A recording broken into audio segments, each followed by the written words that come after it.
Mirdita. Deklarat e Partisë Demokratike, trajtimi çnjerëzor i kryetarit të Partisë së Lirisë Ilir Meta, akt i hakmarrjes primitive të Edi Ramës. Ish presidenti i Republikës, ish kryetari i Parlamentit dhe ish kryeministri i vendit Ilir Meta, aktualisht kryetari i Partisë së dytë më të madhe opozitare, Partisë së Lirisë, i burgosur politik, u paraqit dje në sallën e gjyqit, i ndryrë në kafaz xhami, sikur të ishte një terrorist i rrezikshëm, ndonse ndaj tij nuk ekziston absolutisht asnjë provë e faktuar për ndonjë vepër penale të çdo natyre qoftë ajo. Ky akt çnjerëzor brutal, i urdhëruar direkt nga Edi Rama, riktheu para shqiptarëve skenat e gjyqjeve politike staliniste të Enver Hoxhës, babait shpirtëror të Edi Ramës dhe skulptorit xhelat Kristaq Rama, babait biologjik të Edi Ramës. Ky akt hakmarrës i verbër nuk është një qëndrim i rastit, as dhe i izoluar ndaj ish presidentit, ish kryeministrit, ish kryetarit parlamentit, zotit Ilir Meta. Në tetor të vitit 2024, me urdhër direkt të Edi Ramës, Ilir Meta u arrestua, ndër filmim tek hynte në Tiranë nga policia, pa i paraqitur asnjë flet arresti.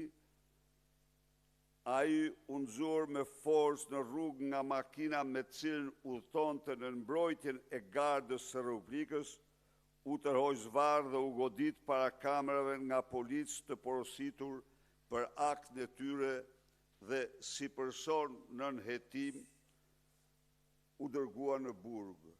Gjatë këtyre 17 muajve në burg, si person nën hetim dhe në kundërshtim me kushtetutin ndaj Ilir Metës, ish presidentit Republikës, ish kryetarit parlamentit dhe ish kryeministrit të vendit dhe aktualisht kryetarit të Partisë së dytë më të madhe opozitare, është ushtruar dhunë dhe terror psikologjik, periodik, madje dhe fizik, janë organizuar provokacion në ndër më të ulta dhe më të rrezikshme, janë dhunuar të drejtat kushtetuese më elementare. Partia Demokratike denoncon dhe denon me forcën më të madhe arrestimin, paraburgimin, qëndrimet çnjerëzore në burg dhe në sallën e gjyqit të urdhëruara direkt nga Edi Rama, bastardi bllokmenëve hoxhist, ndaj kryetarit të Partisë së Lirisë Ilir Meta dhe kërkon lirimin e tij të menjëhershëm nga paraburgimi. Partia Demokratike i bën thirrje Komitetit Antitortur të Këshillit të Europës të ndërhyjë me urgjencë ndaj akteve të hakmarrjes primitive, antikushtetuese ndaj Ilir Metës të Edi Ramës, armik i egër i pluralizmit politik dhe Ramaduro i vetëm i parë dhe i vetëm në Europë. Faleminderit.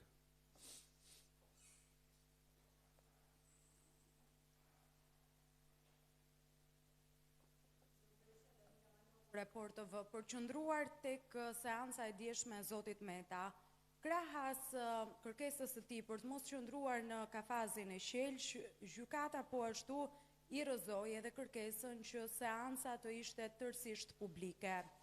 Andan Sali Berisha të njëjtin qëndrim me Ilir Metën që seancat gjyqësore të bëhen publike dhe në syt edhe të opinionit publik apo mbase edhe të medias për të marrë vesh se çfarë ndodh në ato seanca. Faleminderit. Unë mendoj dhe kam bindjen më thellë se çdo seancë, çdo seancë, përjashtu ato të cilat kanë sekrete të sigurisë dhe mbrojtjes vendit, duhet të jenë publike dhe vetëm publike. Kjo është një normë për çdo vend të lirë. Kur një seancë bëhet e mbyllur, bëhet për qëllimet të sekretit shtetëror dhe asgjë tjetër nuk mund të mahet fshehur nga mediat dhe publiku. Ky është mendimi im dhe jam plotësisht ky është dhe standardi i çdo vendi të lirë, por jo i diktaturave autoritare e aq më pak narkodiktaturave, të cilat ndjekin omertën apo ligjin e heshtjes, pra heshtjen mediatike kam fjalën, po, e kanë ligjin e tyre themelor.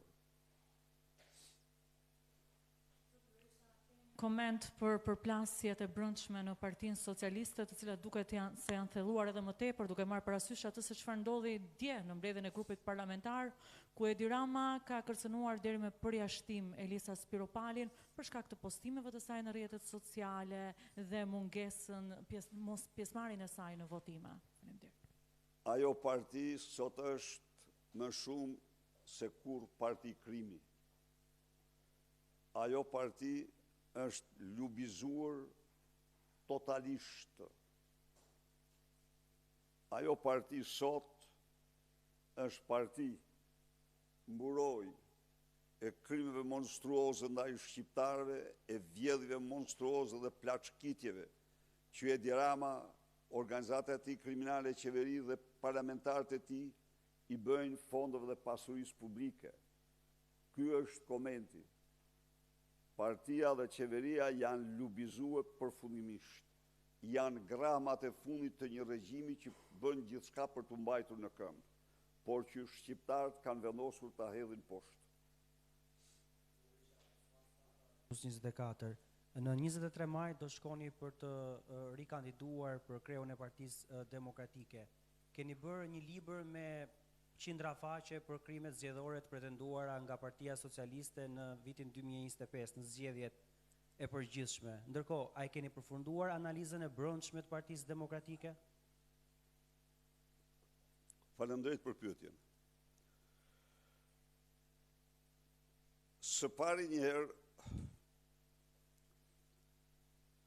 ai libër Mira faqesh është një kontribut historik në mbrojtjen e vosë shqiptarëve. Ai libër Mira faqesh është bërë libër traktat themelor në tryezat e të gjithë atyre që besojnë tek vota e lirë. Së dyti, analiza e Partisë Demokratike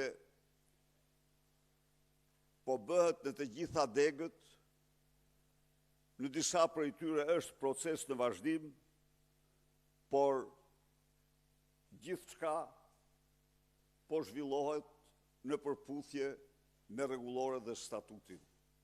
Ajo që ka rëndësi shumë i dashur Osman është kjo, se në këtë parti po votohet dhe po zgjidhen kryetarët e degëve me vullnetin e lirë të antarëve të Partisë Demokratike. Në një kohë kur Partia e Krimit që në vitin 2009 nuk ka njeri që mund thotë se ka hedhur një vot të vetme. Këtu po votohet çdo, nuk po them çdo ditë, por sipas grafikut të përcaktuar. Janë në vazhdim disa degë dhe në tërësi kjo analizë do përfundojë. Sa i takon zgjedhjeve të vitit 2023, ju keni publikuar po ashtu një libër me shumë faqe ku keni identifikuar krimet zgjedhore të pretenduara nga Partia Socialiste por keni thënë që do bëhet dhe një analizë e brendshme. Edhe për vitin 2023 është duke vijuar analiza e brendshme? Analiza e brendshme është bërë dhe bëhet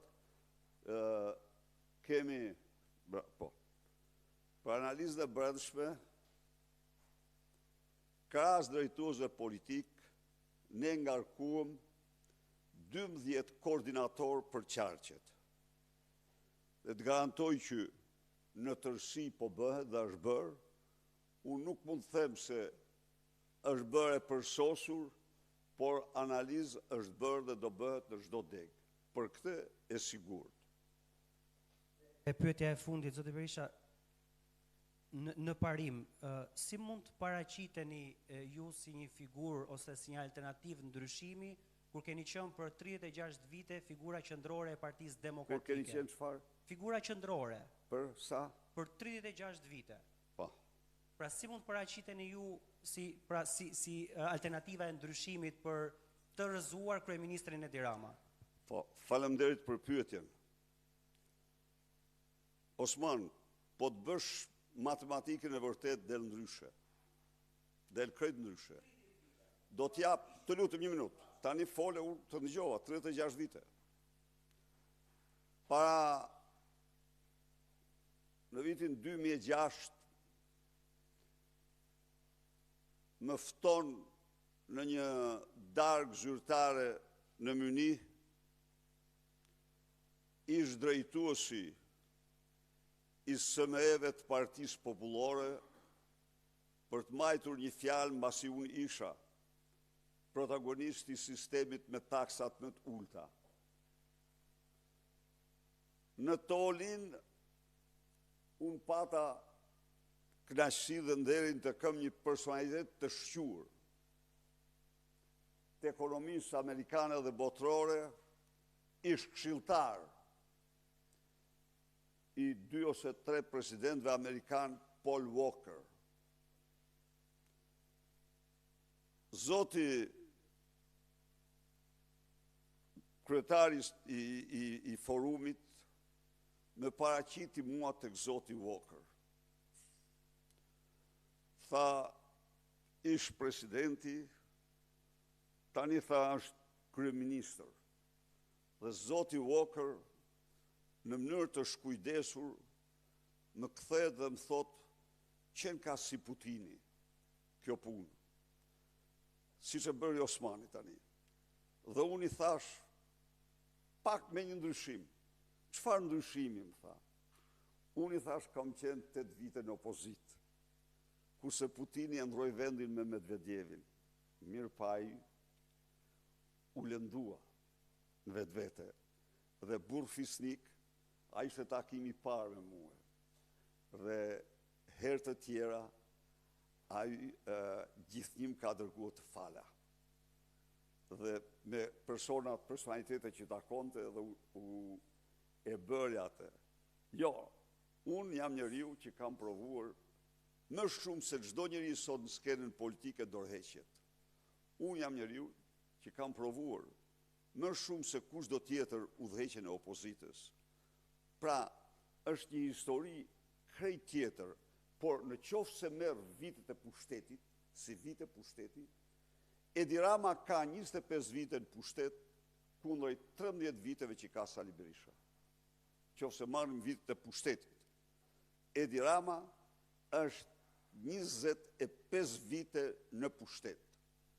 Ka 13 vite dhe 25 vite në pushtet të Edi Ramës janë katastrofa e Tiranës dhe e Shqipërisë. Ndaj dhe Osman, unë e kuptoj që propaganda e tërë artilleria e propagandës drejtohet drejt Sali Berishës dhe ti nuk je pjesë e asaj propagande, por nuk duhet t'jesh viktime saj, ja kam fjalën. Nuk duhet t'jesh. Diçka, ju e dini e thatë veç që unë pjesë e propagandës, apo edhe viktime propagandës nuk jam, s'kam përqenë ndonjëherë. Jo, nuk mirë. Pyetja që shtrova unë nuk lidhej me vitet tuaja në pushtet. Pyetja që shtrova unë është mbi pushtetin që ju keni pasur në Partinë Demokratike në pas viteve 90, pra që ka qenë i pa diskutueshëm edhe kur Lulzim Basha ka qenë kryetari i kësaj partie. Absolutisht. Pra, kjo ka qenë një e vërtetë që besoj se pra perceptimi publik ka qenë ky. Por jeni aktualisht sot kryetari i Partisë Demokratike. Pra, keni qenë president, ish president, ish kryeministër dhe përsëri vazhdoni të jeni lider i Partisë Demokratike, kryetari i saj. Sa ju, zoti Berisha, përtej edhe gjithë arsyeve që ju argumentoni, mund të përballeni dhe mund të fitoni me këtë makineri që është krijuar? Dhe mund të frymëzoni qytetarët shqiptarë për të fituar. Kjo është një... Tani, këtu duhet të jemi pak objektiv përsëri. Kjo është një narkodiktaturë. Kjo është një diktaturë autokratike që bazohet në farsën elektorale, në shtypjen që pranon pluralizmin, por e shtyp pluralizmin si të pat dje Ilir Metën në kafaz. Prit. Si të pat Ilir Metën në kafaz. Pra, kemi të bëjmë me një diktaturë, e cila në projektet e saj, o Gurzeza kishte një objektiv madhor, shndrimin e Partisë Demokratike në fasad të saj. Shndrimin e Partisë Demokratike në fasad të saj, në aleatën bashkëqeverisje, fasad. Aty një njeri ndërhyri. Dhe ky ishte Sali Berisha. Gjërat uroj dhe shpresoj të analizohen si që janë. Nuk është e vërtet kur që unë ndërhyra, kur u shpalla nën grata. Jo. Dhe kam thënë atë dhe them dhe tani. Nuk më shërbente. Jo, nuk më shërbente. Por kur pash duar të zeza të kontrollonin Partinë e Demokratëve, atëherë ndërhyra fuqishëm. Dhe zbashk me demokratët e shpëtuam këtë parti. Sot, ajo e shpëtuam, e rikthyem partitë vërtet opozitare, e rikthyem në genet e saj. Si që ishte themelue, parti e parimeve të bashkë. Prit. Së dyti, e kam thënë dhe e them, 2021 nuk ishin zgjedhje, ishin fars. E kam thënë që të pas nesër. Por, ai që drejtonte, nuk ishte prekupim farsën, kishte prekupim se si të bëj koalicionin me Edi Ramën. Kurse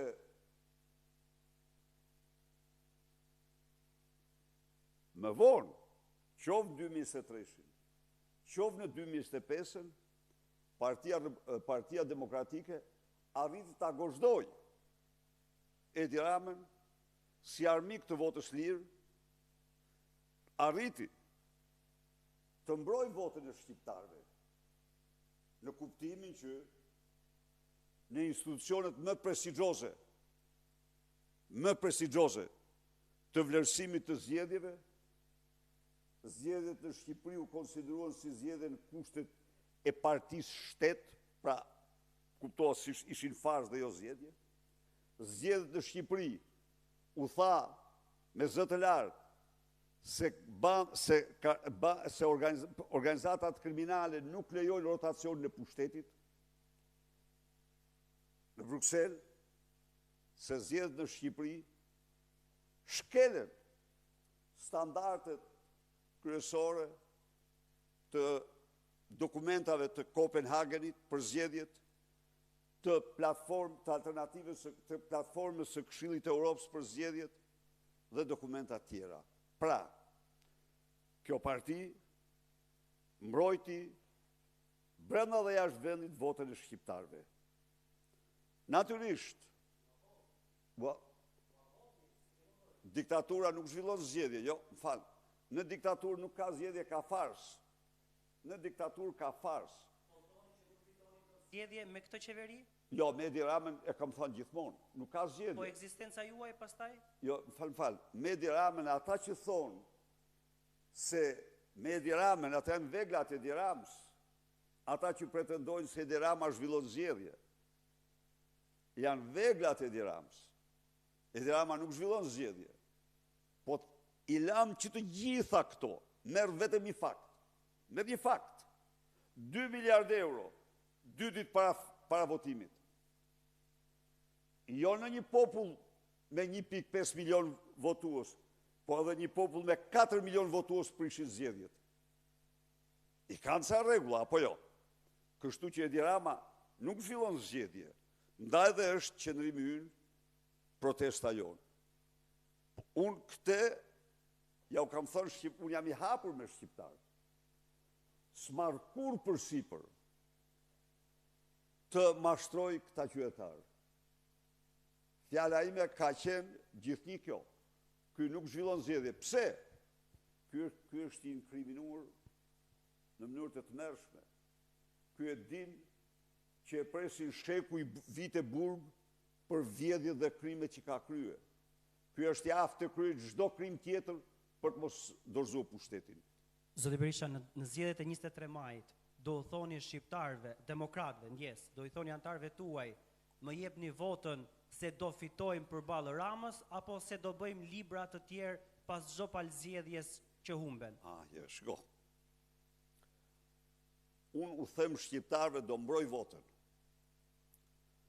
Dhe në qoftë se të kujtohet, ktheu pak tek frazeologjia ime, zotimi im ka qenë mbrojtja e votës. Mbrojtja e votës. Jo, një minut.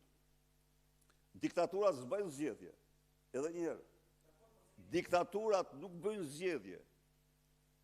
Ata që duhet zgjedhje, duhet përmbysin diktatorin. Ata të cilët besojnë se mund të ketë zgjedhje në diktaturë, ata mashtrojnë vetën e tyre dhe bëjnë lojën e diktatorit. Bëjnë lojën e diktatorit. Urdhë?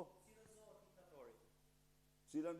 Diktatori si rëzohet në një moment që ka ngritur këtë strukturë? Diktatori rëzohet me lëvizje të fuqishme, me kryegritje të armatosur, me kryegritje